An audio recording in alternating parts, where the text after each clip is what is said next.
So it's been a month since Anele Tembe fell to her death from a Cape Town hotel. Now, since then, there's been weeks of speculation about the circumstances surrounding her death and the nature of her relationship with rapper AKA. Some have questioned whether it was an abusive relationship, whether he's told the truth about what he knows to have happened in those hours leading up to her passing in Cape Town. Today, we speak to the man himself from his home in Johannesburg to get his version of events. Kiernan, good evening.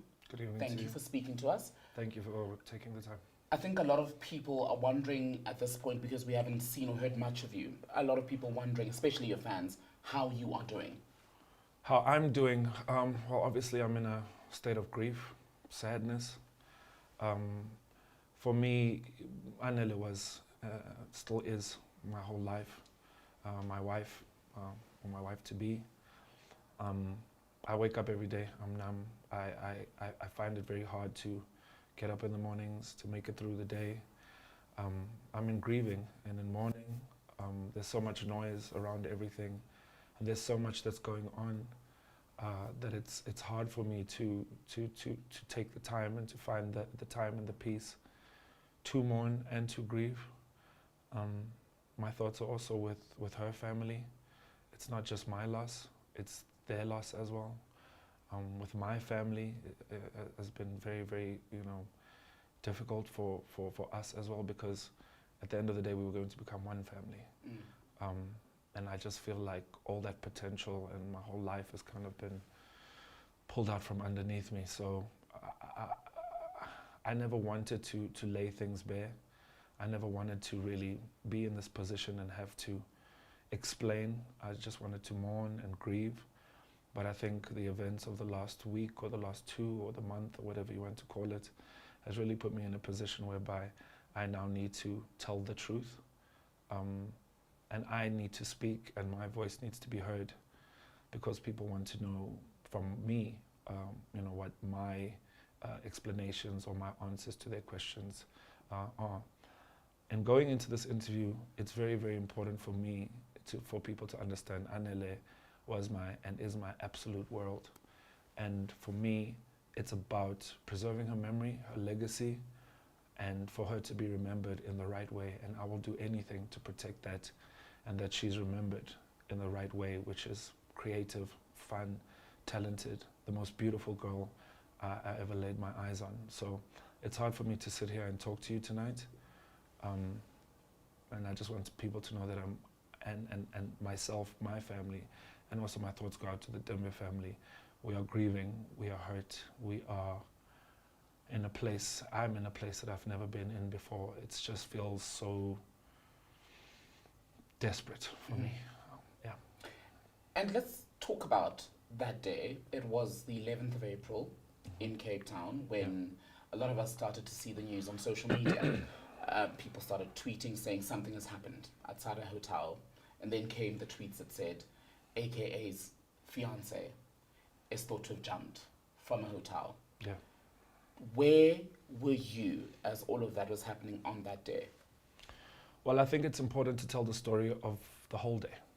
I had gone to Cape Town with her. We had work. She had accompanied me to many of my work engagements. So it was a great day. We went down to Cape Town. Now that I think about it, we had the best time. Myself and Anele always had the best time. She was full of life, laughter. We went to the V&A in the day. We had lunch with our friends. We went shopping. We went back to the hotel. She got dressed. She looked beautiful as always. And then we went to work. This is on the Saturday. This is on the Saturday night, Friday, if I recall correctly.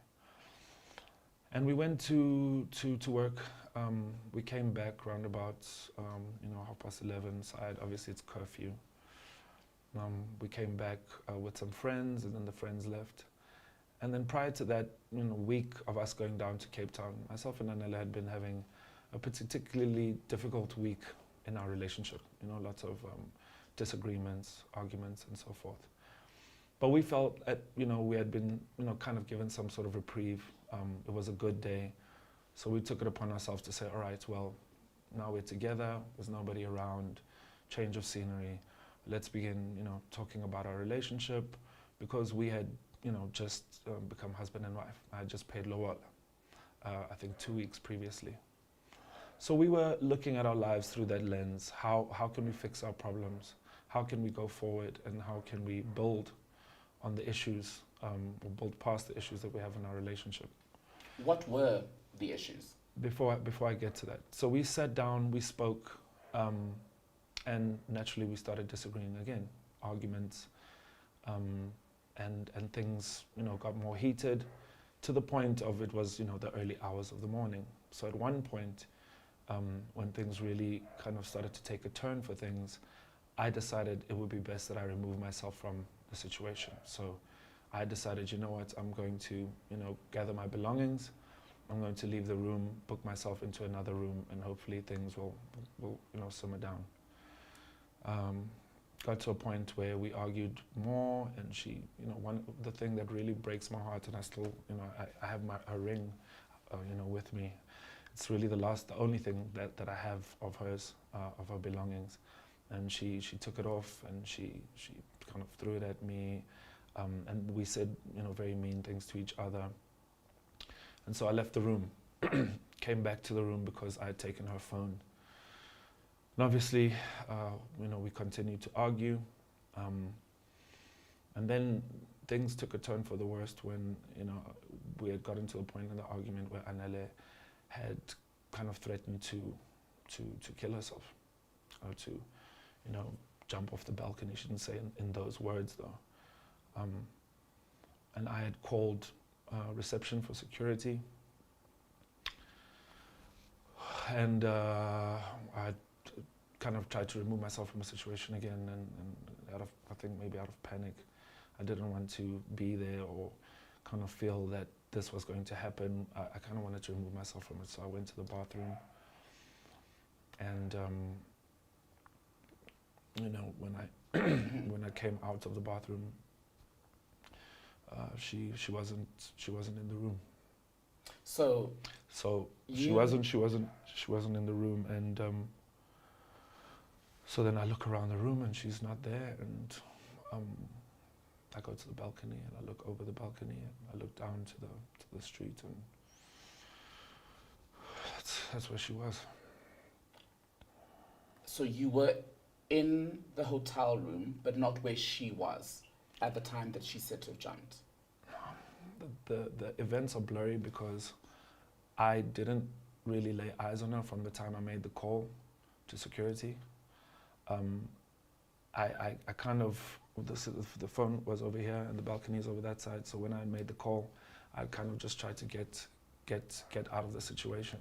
I don't know whether it was during the time I was on the phone that she had jumped, or whether it was when I was in the bathroom, or whatever the sequence of events are, but that's how I remember it.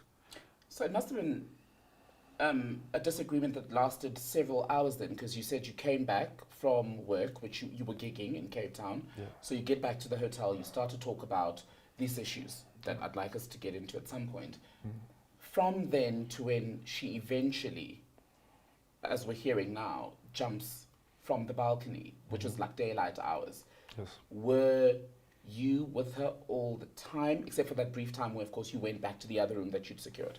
No, I was in the room. The last time I remember seeing her was when she had walked past me from the door towards the balcony, saying she is going to jump off the balcony, she's going to kill herself, at which point I called reception for security to come up, because in my mind I'm thinking, well, I must be the reason that she's in this state, or she's very, very upset.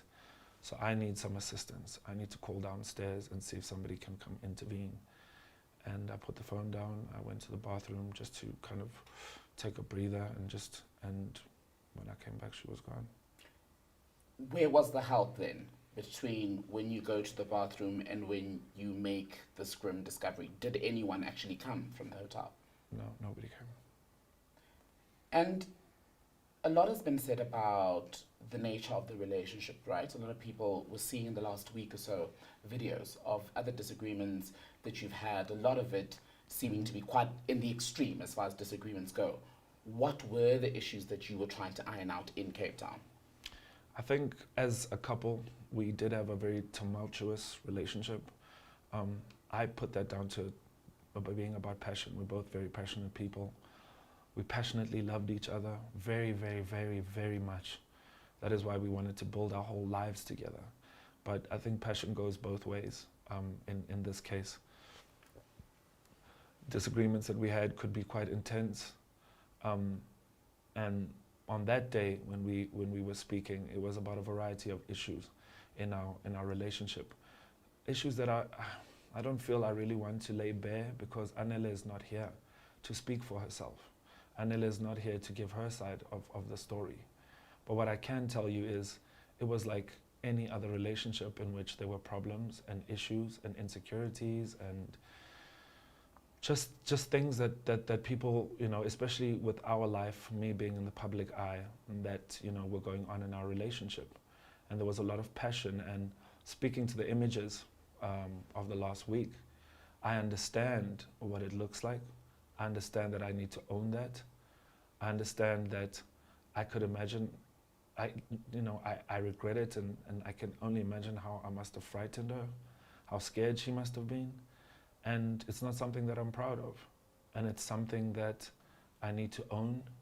And if I could redo it or get to that point again or go back in time, which is what I keep saying to myself about a lot of things when somebody passes like this.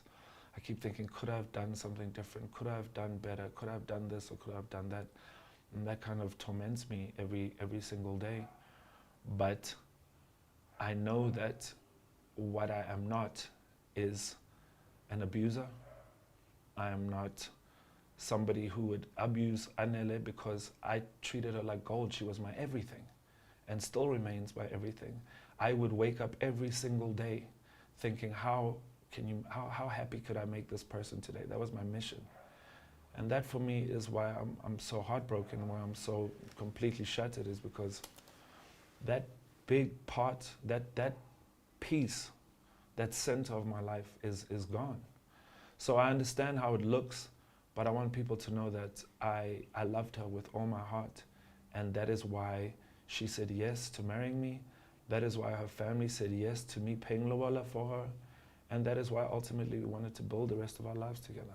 And we'll go back to the hotel in a moment, but just on, because we've touched on it now, the issue of the videos. You say, yes, she meant the world to you. Yes. You cherished her. But when you watch the videos, I mean, I'll just bring up one where a man who is unidentified is in the room trying to subdue Anele, and Yes. you're presumably on the other side of the camera, and she keeps saying, you don't know what he's done or he's doing to me.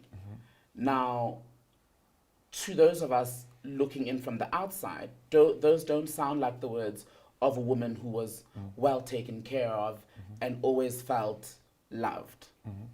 I can understand how that looks, and I can understand why people would think that way. Just to give some context into that day of that video. We had come from a work in Pretoria. We had come back from a show. And that night, Anele had actually tried to, we'll get through it in this interview, I'm sure. Anele had tried to jump out of the car while it was moving, for instance, that night. And we had more disagreements, and when she says, you don't know what he's doing to me, I cannot speak to that because, like I said, she's not here. And I can only wonder what she was talking about, what she was referring to. But what I do know is that I loved her, and I did everything I could to take care of her, and I cherished her. Myself and her father had a great relationship. Me and him used to talk all the time about the issues in our relationship. My mother at some point was very vocal with Anele. So we had also not just lived our relationship in this little bubble between each other. We had also spread it around in our family, and whenever there was conflict, we had tried to resolve it through our family as well. Interesting that you mention an incident where you say she tried to jump out of a car. I'm assuming this was a moving car. Yeah. And again in Cape Town, she then said she threatened to jump off the balcony, which at this point is what is said to have happened. What do you say to people who say then, if she had shown behavior that suggested that she was likely to harm herself, why would you leave her alone for any amount of time when she had said to you, I will jump off the balcony? Well, in my past experience with Anele, it wasn't the first time that she had attempted to do that or had threatened to do that. She had done that here in this home upstairs before. She had, over the phone, threatened, or I don't know, I don't want to use the word threatened because it feels like she's holding something against me, but at times it could feel like that. Threatened to drive her car into a wall. She had to be talked down off a ledge at the Hilton in Durban. And she had also spent some time in psychiatric care in Durban after that incident. So you need to understand that I am a person who was with somebody who had gone through this before. And for me, I felt like in that moment, I didn't really believe that Anele would do that, right? Because I'd been through it before with her. But at the same time, I felt like I wanted to remove myself from it, because if I'm the cause of this, then something in me said, just get away, get away. I shudder to think what the situation may have been. You know, we don't know what the outcome may be had I made a different choice, but we'll never know. But that is the choice that I made. I wanted to get away from it, remove myself from the situation. And in my mind, I thought I was going to come out of that bathroom and she'd still be there. Do you regret leaving her alone for those? I regret many things, not just that. And in the hours that after it happened, I thought about not just that night, but I thought about my entire relationship with her since the very start of when I knew her. Could I have done this? Could I have helped her like this? Could I have taken her disposition a bit more seriously? You know, her medication. Should I have been more pushy with her taking her medication? Should I have paid more attention to the way I spoke to her? Things like the video of the door, for instance. You know, your mind casts back to those types of things and thinks, what could I have done for a different outcome? Why did you break the door? Because that's been one of the most shocking images that people have seen. I mean, it's, for those who haven't seen it, I'll just describe it. It's a door with a hole punched right in the middle. According to what's in the papers, she had gone into the room, locked herself in to get away from you in this very house, I assume. Yes. Because you had again had some sort of altercation, some sort of disagreement that escalated quite quickly. Yes. Well, that is the case. Like I said before, lots of passion in our relationship, lots of stubbornness, emotions running high. And it was an argument that we were having like many of the arguments we have had before. To tell you the truth, I cannot recall what we were arguing about. But what I do remember is breaking that door. I can only imagine how scared she must have been. I can only imagine how terrified I must have made her. And that's something that I own and I wish I could change. And my heart breaks just thinking about it. And people make mistakes, and that's a mistake that I made, but there are consequences for mistakes, and I'm, paying for those consequences. You speak about a passionate relationship.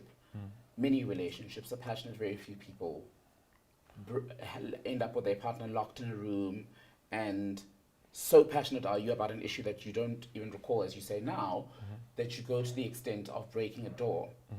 So was your passion violent? In that moment, definitely. In that moment, I took it too far. In that moment, I scared her.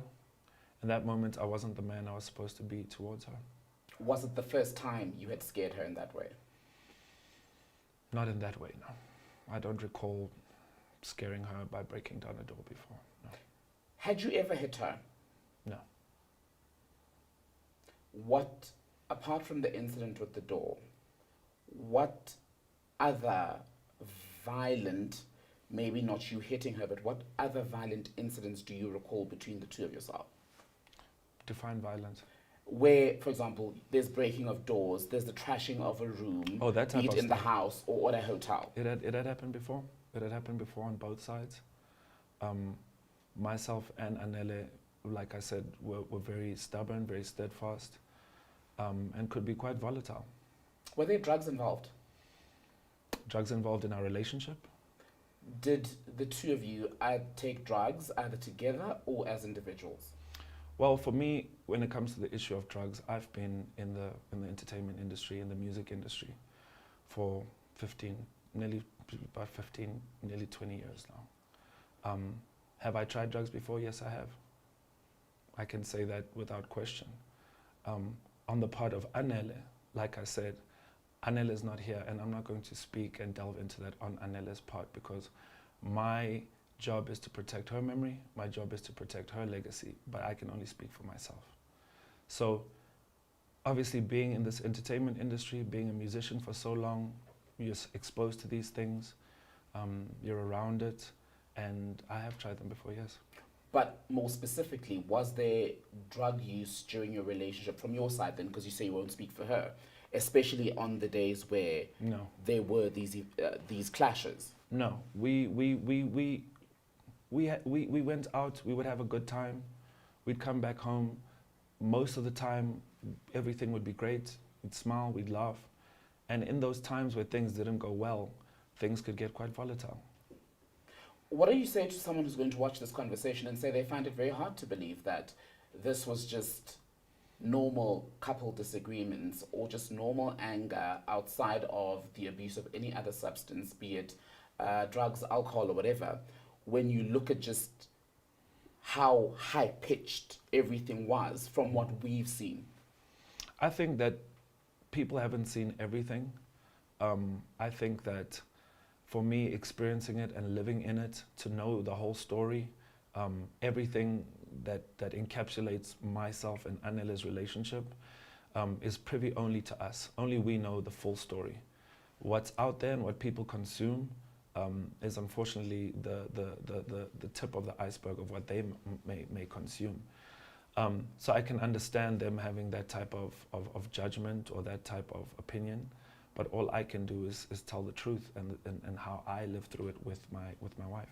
And here's the difficulty, I suppose, in you telling the truth at this point, is that we sit here, unfortunately, in a situation where a young woman has died. There are questions about how she died, and you say you are telling your truth, and she's not here. I didn't say I'm telling my truth. You're telling the truth. I'm telling the Okay. truth. Because there's no my truth and her truth. There's only one, the truth.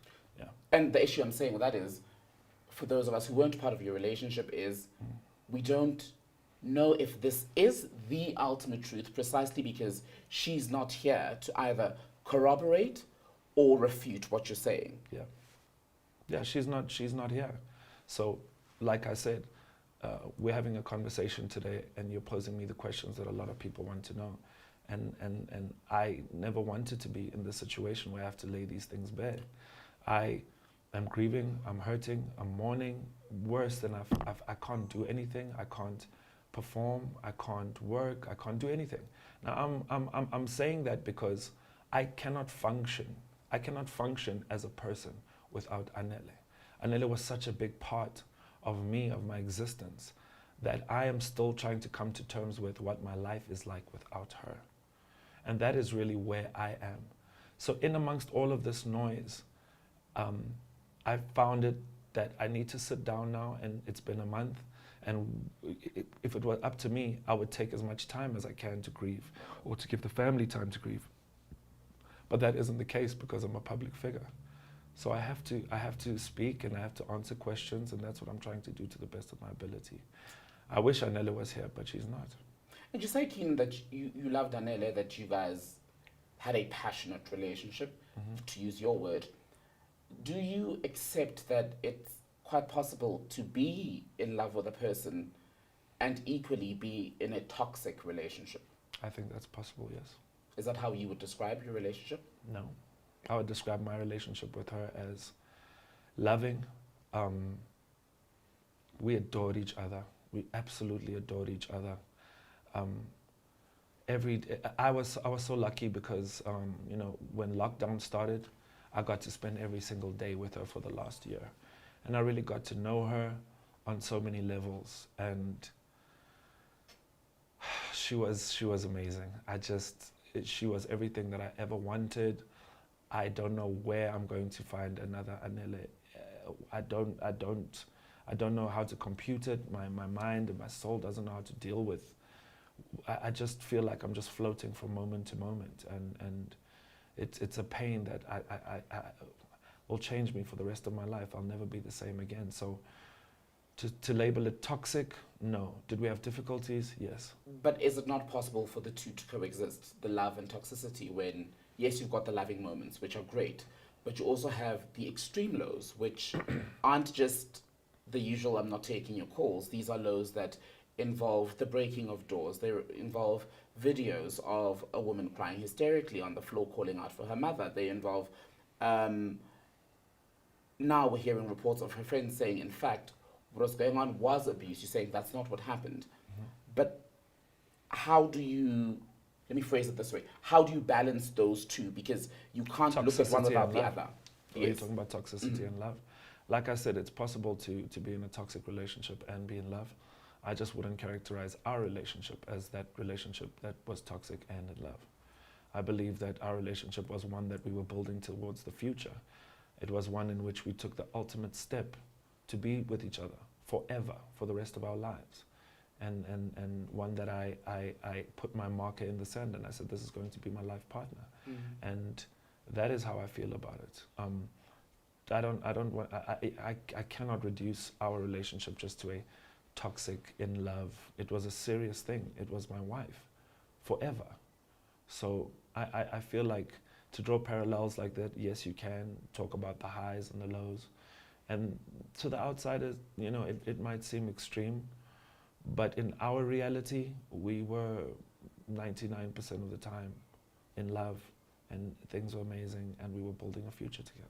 She was in her early 20s, you're in your early 30s. Correct. A lot of conversation about the age difference between the two of you subsequent to her passing. Mm-hmm. Did that play a role in your differences in particular? I think it did, but it also enhanced our relationship. I think that it was perfect for us. She enjoyed the difference. She in what she was looking for in somebody. She was looking for somebody to settle down. She was looking for somebody who was kind of knew who they were and knew where they were headed. And for me, I was so lucky to find a girl that was young and wanted to settle down, so I counted myself very, very lucky. But the age difference also had its shortcomings in, you know, not just her, but me as well, in terms of patience, in terms of communication, understanding, love language, you know, expressing each other, you know, sometimes we didn't get each other. So obviously those issues were there. You've alluded to her struggles to a degree with issues around mental health, right? Where you say she was on medication. Yeah. I don't want to misquote you here. Was there anything similar on your end? In terms of being under medication? Mental health wise, do you have issues that you're dealing with? Either depressed, either bipolar, that sort of thing? No, I don't have any diagnosis. I haven't been diagnosed with any mental illness. But then again, maybe there are people walking around who have these conditions and don't know them yet. I have sought, obviously, the help of a psychologist, and I've been doing therapy sessions. She says, you know, I need to go on medication, I need to go on antidepressants now, is a suggestion that she's making. But as far as while myself and Anele were in a relationship, I was never diagnosed with anything or taking medication for any mental kind of diagnosis or situation. Do you think you have an anger problem? At times, yes, I do. I do think so. I think that I can be over the top sometimes, and I feel like I'm a work in progress, you know. It was something that we spoke about, myself and Anele, a lot of the time. We spoke about how do we resolve conflict in our relationship. And I always strived to to communicate better, to be better, and to do better by her. Did you start, and you started that work, at what point in your relationship did you start working on that aspect? Maybe a few months into our relationship, we really, because we knew, we could see where this was going, and we really, really felt special about each other. And we really knew this could be my husband or this could be my wife. We knew pretty early.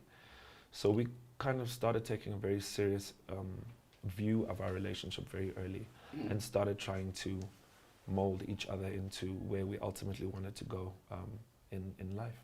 But why decide to marry when there was already these very serious signs of things that had to be worked on by your version on both sides? Why not marry? Because when I don't want to sound romantic, but for me, I had found the one, and she had found the one, and we viewed it as, well, we've got issues, but we are going to work through them, because that's what married people do. That's what people who are not married do. We work through our issues. We sought the help of our parents. We were actually due for counseling, for marriage counseling, in the coming week after this had happened. So the steps were there for us to try and resolve our differences. We had sought spiritual guidance from pastor. So we had tried to make those steps. Unfortunately, we didn't, get the time to do them, because ultimately our lives together was cut short. Let's go back to ultimately, because that's where we started off. The morning of what had been these hours of disagreement, and when you ultimately go again, just to recap, go into the bathroom, you come back and she's no longer in the room, you look down and you then see her lying on the side of the road, at least from the pictures that we saw is where she was. Yeah. What goes through your mind in that moment?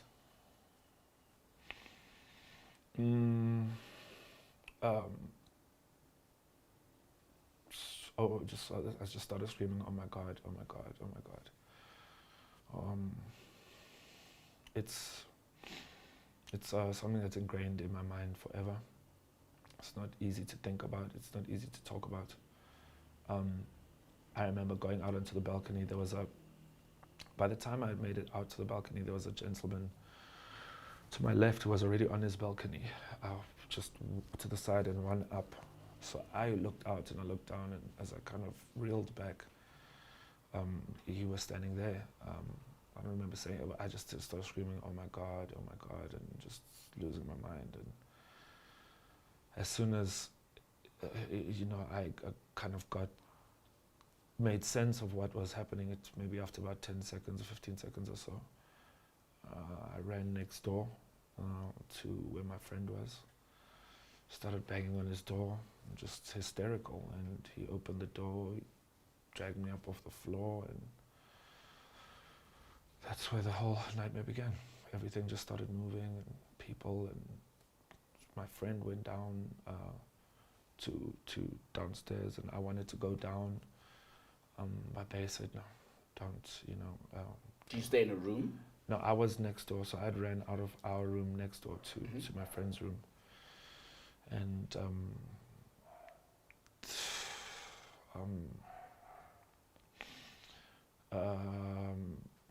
they had said she was still alive.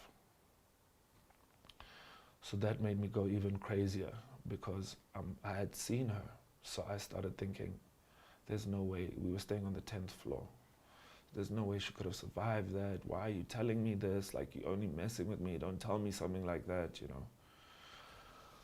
And then I stayed in the room, and then they kept me up there, and then at some point, my friend came up, and I could just see, and he just looked at me, he just shook his head like this, and I just broke down, and that's what happened. And was it your friend who was then updating you on her being alive at the time when people got to her? One of them had gone down to the scene and had come back up and said, the paramedics are working on her. and she's still alive. And that it even made me even more crazy, because how could she survive that? And now you're kind of giving me this hope, you know. So in that moment, I'm just totally disorientated. So now when he goes back downstairs, now my head is thinking, oh, please make it, please, can she be alive, please. But I knew in my heart I'd seen it, and in that brief moment that I'd looked over, and it just was so horrifying for me. And just to see her like that, it was, I don't have the words to describe it. And then he came back up and he told me, he shook his head, and that's when I knew she was gone. Do you remember who, outside of your friends who were at the hotel at the time, who you called first? I must have. The first person I called when everything had settled down, I think I must have got on the phone for the first time. I must have spoken to my father, or my mother. No, I didn't speak to my mother. I spoke to my father. They had probably called and said, because my father lives in Cape Town. So at the time, remember, I couldn't find my phone. Remember? I had said, I'd come back into the room to look for my phone. Mm-hmm. So I couldn't find my phone. And so therefore, when I went into the other room, I still didn't know where my phone was. So I don't remember even having my phone. I remember just somebody passing me a phone and saying, your dad wants to speak to you. And Anele's family, how did they find out that she had died? I think my father had called her father. I think he went out into the corridor, because I had said to him, you need to tell, somebody needs to tell, and I thought that was the right thing. He would have to call. I've never spoken to my father about that call, but I believe it was him.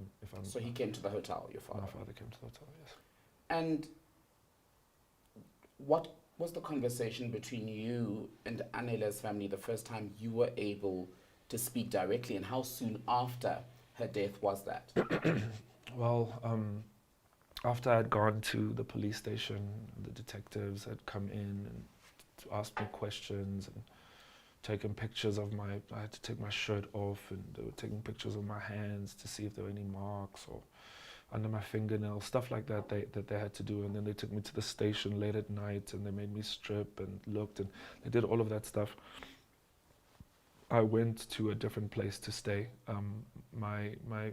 Obviously my family had flown in by then, and my friends, and they had arranged for us to stay at a different place. So when I got to that different place, the next day her family was flying in from Durban. So this is Sunday night, so Monday, two of her uncles, her sister, I think two of her sisters, came they had to identify her body.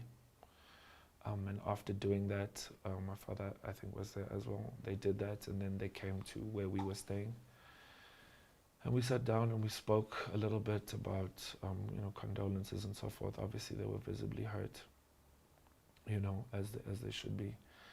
And then I brought it up. I said, guys, I think I need to also, because they weren't asking me, but I felt it was like I had to tell them what had happened.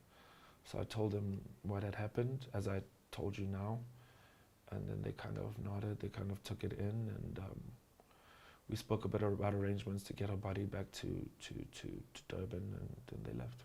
Was there any blame, especially after you told them that she died after an argument? No, there was no blame.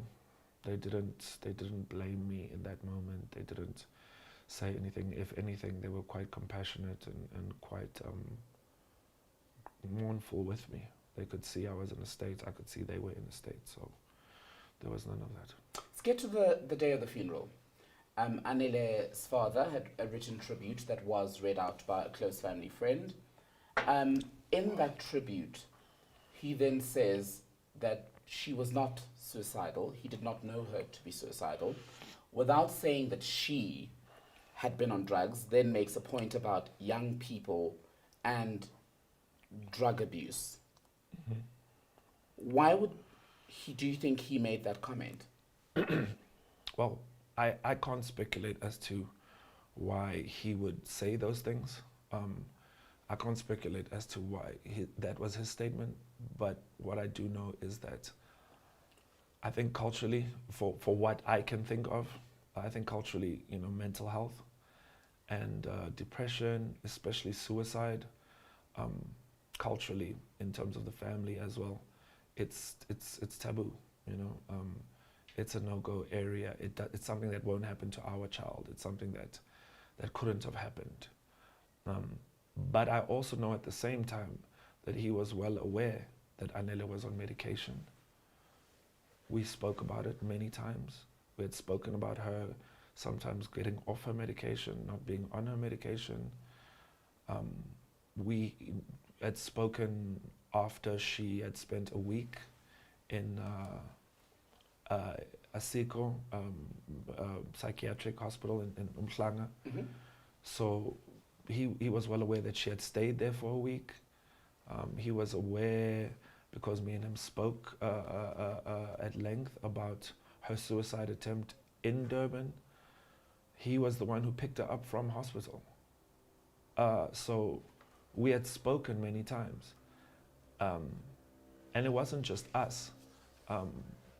My mother had sat down with me after the Hilton Durban incident, and had sat me down and said, "Son, are you aware? Are you aware of what this is going to take, and are you prepared to go the distance with somebody who, with a condition like this? Do you understand it? Are you educated enough on the subject?" And I said, "Yes, Mom, I will do anything for her because I love her, and the way you raised me and the way I was taught is not to abandon somebody when you love them. How could I do that?" So I stuck it out, and as it pertains to her dad and what he said at the funeral, he knows these things. We've spoken about them. So to say that he didn't think she was suicidal, I don't know why he said that, but what I do know is that he was well aware of those things that I've just listed. And on the issue of the drugs, why did he make that point? You say you are not currently abusing any substances. Yeah. You were not on any drugs during your relationship. Yeah. Was she on substances? Like I said at the start of the interview, I'm not going to point fingers at Anele and say she was this or she was that, she was or she wasn't. For me, I'm here to speak, to protect her memory, to protect her legacy. That's what I'm here for. So you would have to ask him why he would say something like that. The people who've questioned your decision to issue a statement on the eve of the Sunday newspaper reports where two publications, I think, ran with the same story with the videos, which they had got from a friend or friends of the late Anele, right? Yeah. Why go the route of a statement versus, for example, giving a quote to a newspaper? Were you responding to the inquiry firstly from the newspapers? Were you trying to preempt the reporting? Yeah, I had gotten a call on the Saturday morning about the story that was going out on the Sunday. So I had gotten in touch with a member of my team, and I told them, look, this is what they're saying, so what do we do? Upon, a lot of our own kind of piecing of things together, we believe that it is someone, I don't know who, but they've unlocked Anele's phone, right? And the papers had been sitting on the story for weeks, actually weeks, it wasn't also when you go to print for a story like that, as I understand, you print on the day, on the Saturday, and then you go to paper. So to ask me in the morning, for me it felt very orchestrated, and a lot of what's going on in the media and also in the inquest feels orchestrated, and it feels like there's ulterior and kind of orchestrated by whom and ulterior what different forces at play. Because for me, I thought, let me put the statement out to preempt and to address what's coming out in the papers tomorrow. I also felt that a quote wouldn't do it justice. I wanted to state my claim and say what I had to say. You're asking me? My question was, who, would lead to the publication of these stories with an agenda? Yeah. And B, what would they have to gain? People who want to blame me, people who want to make me the person responsible. That would be the motive. And the gains, there are no gains in a situation like this. Anele is gone. We can never bring her back. So I wouldn't say it's gains, but I know there's a lot of trauma on all sides. I know people are grieving, they're mourning, and I can't understand their process. But what I do know is the people who are providing the papers with these, videos and these clips, the timing of it is something that I'm paying attention to, because when Anele was here and things were great and we were in love, but now it's she's gone. It's all in the papers. It's in the media. My character is being brought into question. So I just question the timing of it, and also the timing, of the videos, and I question the sources as well. So, but do you at the very least understand why there'd be some anger directed at you, be it from I totally her friends and family, given precisely the fact that, yes, these are snippets into your relationship, but these are things that did happen. So when people are trying to make sense, especially of someone who, as we're saying, took their own life, they will try to look at the factors that may have contributed to that. And some would say, in fact, you were a part of that. Maybe not entirely, but you may have been part of pushing her over the edge. Myself and Anele's lives were intertwined. We were going to build a life together, like I said before. And it's impossible for whatever she was going through at any given time while she was with me not to have anything to do with me. I was her life, she was my life. However, it's important to look at things in the whole context. Anele had attempted suicide before. Anele had spoken about it many times before. And people know this. So when those things had happened, there was no blame on me then. There was no outcry against me then. But Anele made that decision. She took her own life, and I'm here to grieve. We all grieving, and however they want to express their anger is not up to me to dictate. I can just interpret it the way that I'm interpreting it. At this stage, do you personally take on any kind of blame, any kind of accountability for where she was mentally at the time of her death? I think it's impossible not to feel part and parcel of her mental and emotional state, especially if you're trying to build a life with her and become a husband and you're headed that way. But I think it's very important to also realize that Anele had a life before me. Anele was Anele before she met me. Also within our life, Anele had her own life, her own friends, and she was her own person. She was strong-willed, and you couldn't force her to do anything that she didn't want to do. So for instance, even when you talk about drugs and you talk about abuse and so forth, you couldn't force Anele to do anything that she did not want to do. Anele made her own choices. That was the type of woman that she was, and that's why I loved her so much. But it was also the sense, at the source of a lot of difficulties that we had. So to say that I'm responsible, I wouldn't use the word responsible, but I would definitely say that wherever she was at that point in her life, my life and hers were intertwined, yes. I think it's worth saying, though, that you make the point about how she was strong-willed, she was stubborn, she made her own decisions, but the nature of abuse, even over and above your situation, is that even the strongest women can be abused despite being strong. So I think that's worth saying. But another thing that you said is that you think someone has now managed to get into her phone, and that's how the videos are now circulating. Yeah. But what we read was that she sent these videos to her friends because that's how terribly afraid she was of you. So how can you say for sure that she did not share the videos of her own accord with her friends? Well, as I had read the article, it said it was an activist who does not, a GBV activist who does not want to be named. Is that how they put it? Who is this activist? A nameless activist. I don't understand. Well, people could also make the I argument also that don't understand.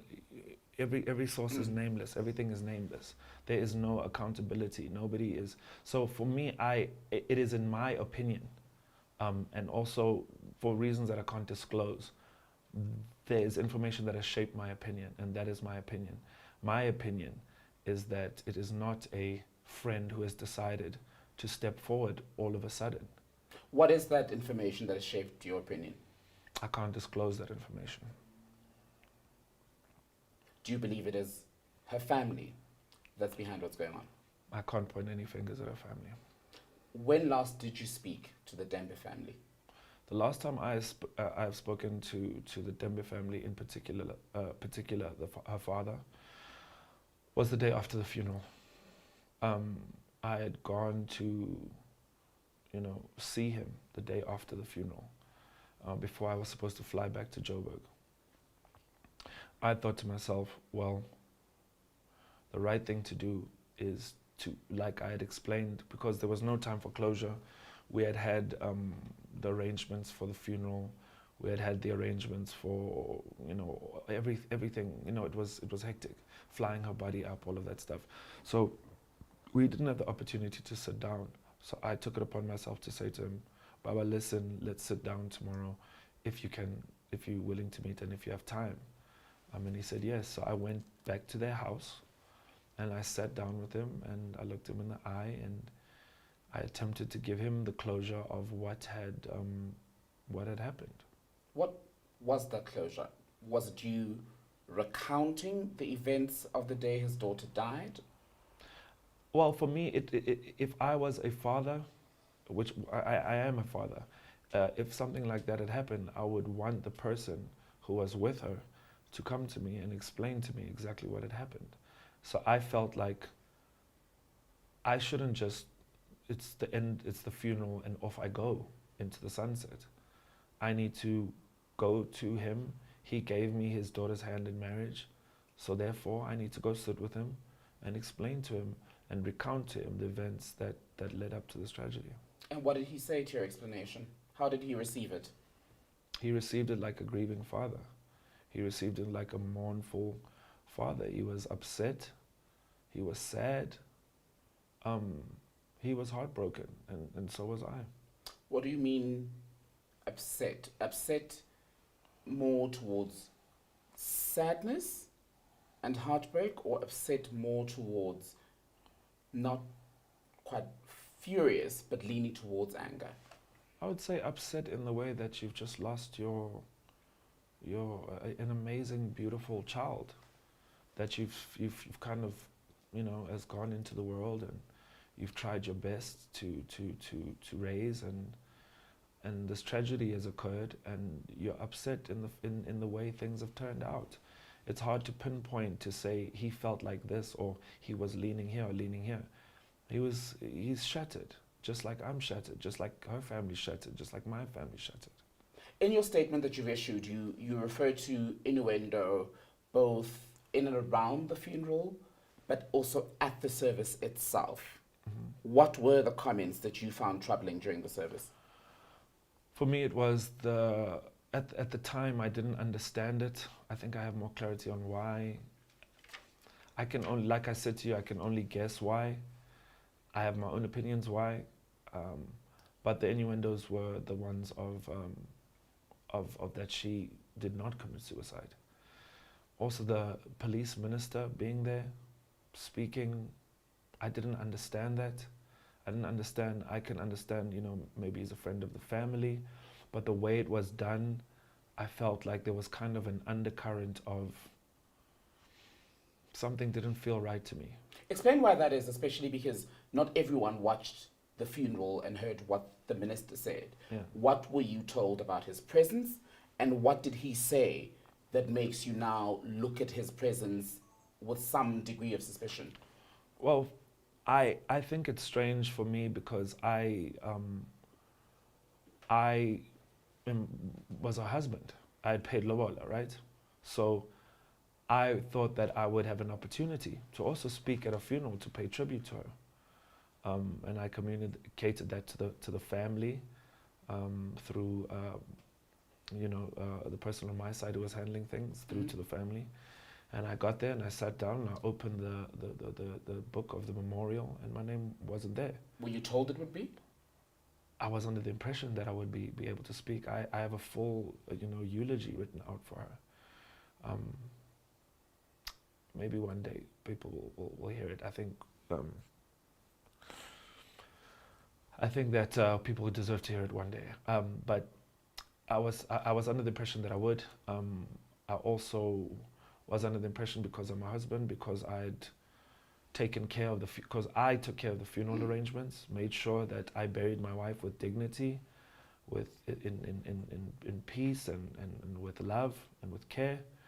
So I thought I would be speaking at the memorial, but we didn't run the memorial side of things. We just took care of the burial.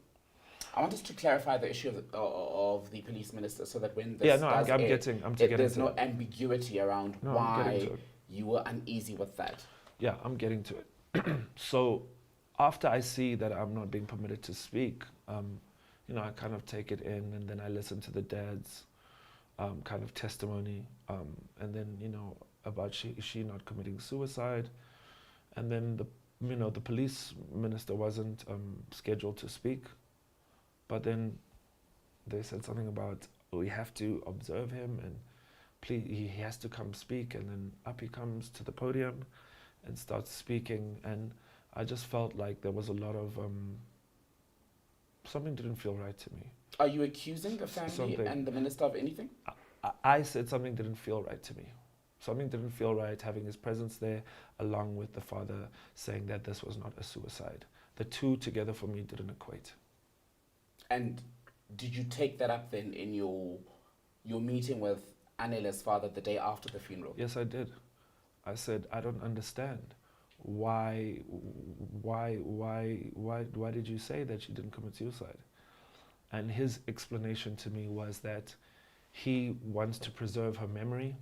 He can't have people in the media or social media talking about her that way, having her remembered that way as someone who was kind of depressive or suicidal. He can't, there was all these things are being said about his daughter. And at the time I agreed, it kind of made sense to me, like, okay, protect her memory at all costs and so forth. But in these last few weeks, it seems that that's not the case.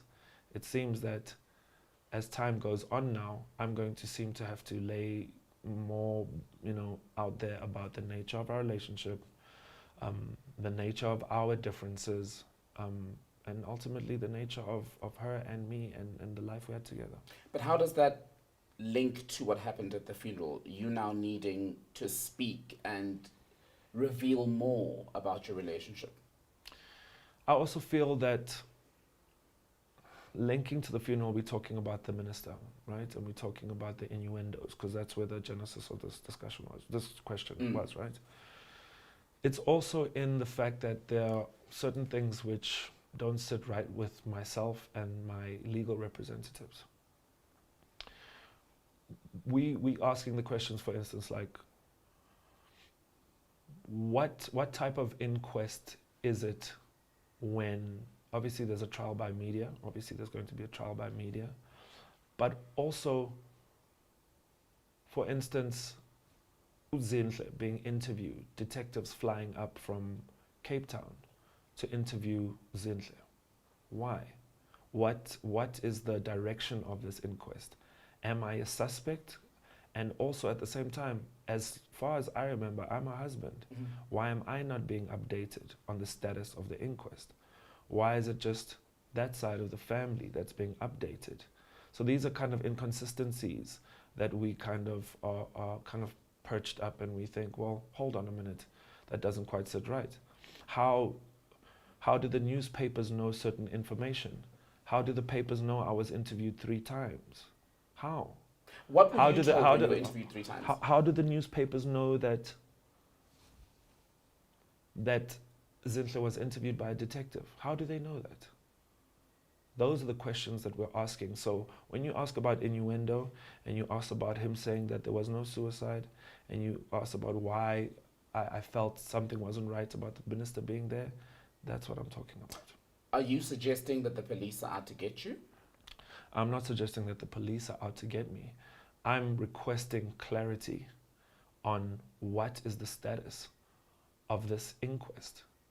I mean, I think a week ago or 2 weeks ago, there was a quote from the minister with a reporter had asked him about this case, and he had kind of given a kind of a non-committed answer. So I also need to know, I also need to be updated with the status of autopsy, with the status of the inquest. Why are these people being interviewed? And what am I in the eyes of this inquest? And now having the media involved in it, obviously I'm going to start thinking, well, is this going to possibly affect the inquest that they're having? It's a natural thought to have. But sadly, in the profession that you're in, anything around your life, I mean, your other breakups, for example, got media attention. So Right.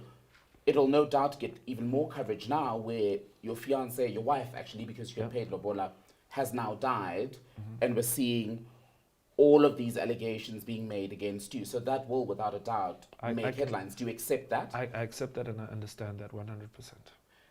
So I want to go back to the statements and the interviewing of Zinhle, who is your ex and the mother of your child. Yes. What was she told when the police contacted her and ultimately got a statement? Why did they say they wanted to speak with her?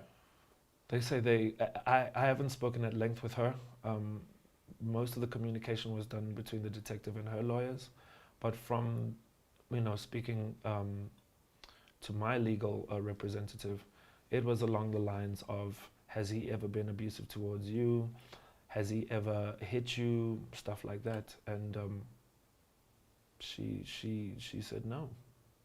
Have you taken up your questions directly with the police? I know you've got... I'm in the process of, how do you say this? I'm in the process of asking some questions through my legal representatives. We're not accusing the police of anything. We just want clarity. We want to know where we stand. And I want to know where I stand, because I need to be updated. I have lost as well. I've lost the love of my life. I also want to know what's going on with my own life. To whom are you asking the questions? To the minister? To the prosecution, if there is to the people who prosecute the cases,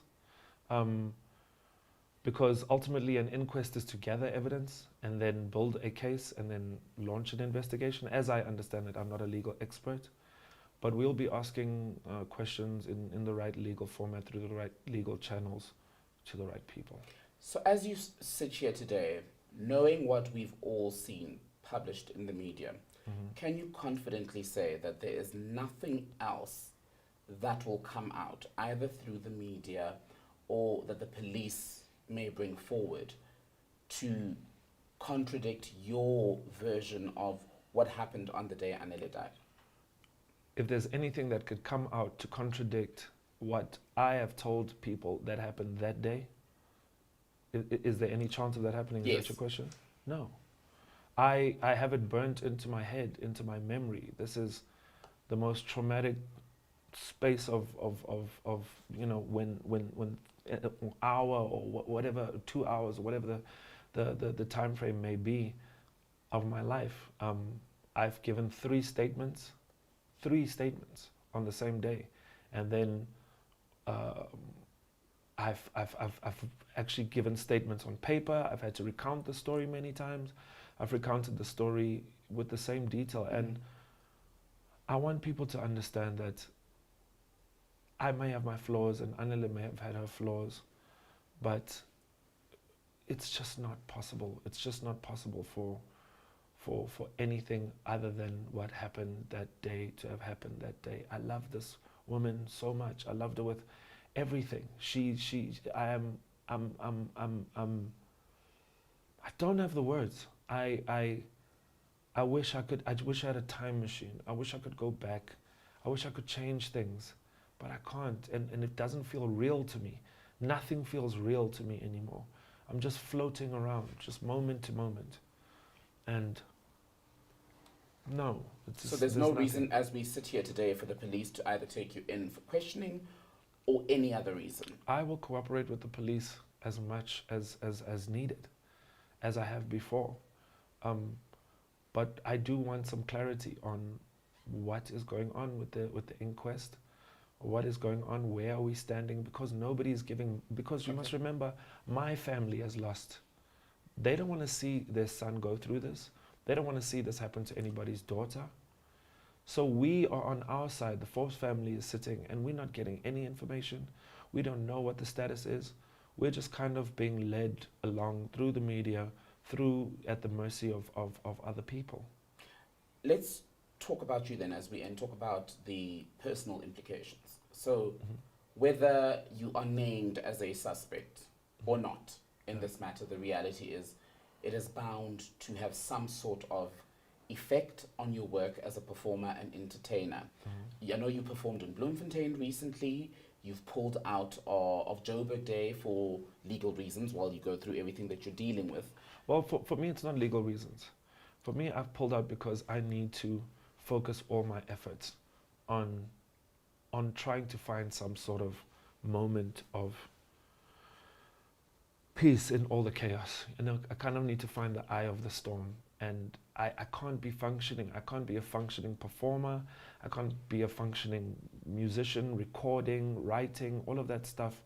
For me, I need to step away from that. And I also think on the festival side, they understand that, and they also understand the outcry and the pressure on them. How are you finding that piece? You mentioned therapy. What else are you doing? I'm trying to pray more. I'm really trying to pray more. For me, I'm finding it difficult. I'm angry. I find myself a bit angry at God for giving me everything. So my faith is being tested. I feel like He gave me everything, and then God gave it to me for 2 weeks, and then just it's gone. Sometimes I feel angry at Anele for leaving me here. I feel like I try and pray, but it's hard. It's hard to walk in faith now. I also am seeing I'm doing therapy every week. I'm trying as hard as I can not to go on antidepressants, but it's so lonely, and my therapist says that I'm only headed that way, the same way as Anele, if I don't go on medication. So those are the battles that I'm fighting now. Yeah, I'm trying to repurpose my life again. When do you think you'll be able to get to a point where you can again stand in front of a crowd of thousands? Well, that's not really going to happen now with COVID, not at least until we're vaccinated, but as a performer, when do you think you will be able to get back to that level where you're ready to hit the stage and do your work? Probably at a time when I can learn to live with what has happened. The hardest part about this is that I'm never going to forget it. It's never going to go away. It's always going to be something that I carry with me. And the only way to deal with it is to learn to live with it. And being indoors and hiding away and not living your life, that's not living with it. So it can only be when I learn to live with it, and I have no idea when that is going to be. Just finally, before we go, not without going too far back and forth, on the media articles and police, so there's been no police contact with you since the publication of those articles, right? None. There are people who are going to watch this interview when it airs, who are going to say, doesn't matter what you've said over the course of this discussion, this interview, they still don't believe you. They feel that you are guilty of domestic violence or even emotional abuse during your relationship with Anele. Some will say they don't believe that you've been entirely truthful about what happened on the 11th of April in Cape Town in that hotel room. What do you say? Well, to them I say that we have to trust the process. We have to trust in the inquest. We have to trust in the detectives and for the law to take its course. That's all we can really do. I really have no other option than that, is for the truth to come out, and the truth is going to take some time. But I would rather it be detectives who are dedicated, which they are, people who have many years experience on the job and who are thorough and will treat this incident with the respect that it deserves. And I just need to stay strong and get through that. As far as the people, what they think of me and what they will deduce from this interview, they're entitled to their opinions, but I'm not here to change minds. Mm-hmm. I'm here, sitting down here, speaking to you because people want to hear what I have to say. And here I am saying it.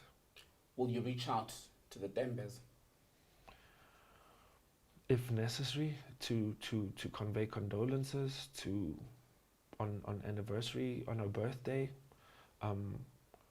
you know, my interaction with the Tembes will be around that of Anele and my connection to her. I want to state that another big tragedy of mine, and the thing that really hurts me as well, is that I was going to gain another family. You know, not only was I gaining this beautiful wife for life, but I have also lost the opportunity to also become part of their family. And that hurts me very much. Given that desire, then, don't you think you guys are due for some sort of conversation, especially with what everyone else is reporting and saying about your relationship? I think time will tell. I think give the Tembe family, the Forbes family, time to grieve. Give us time to mourn. Let me find a way to fill this huge gaping hole in my heart, in my life, and give them the same time as well. Kiernan Forbes, thank you very much. Thank you very much, sir.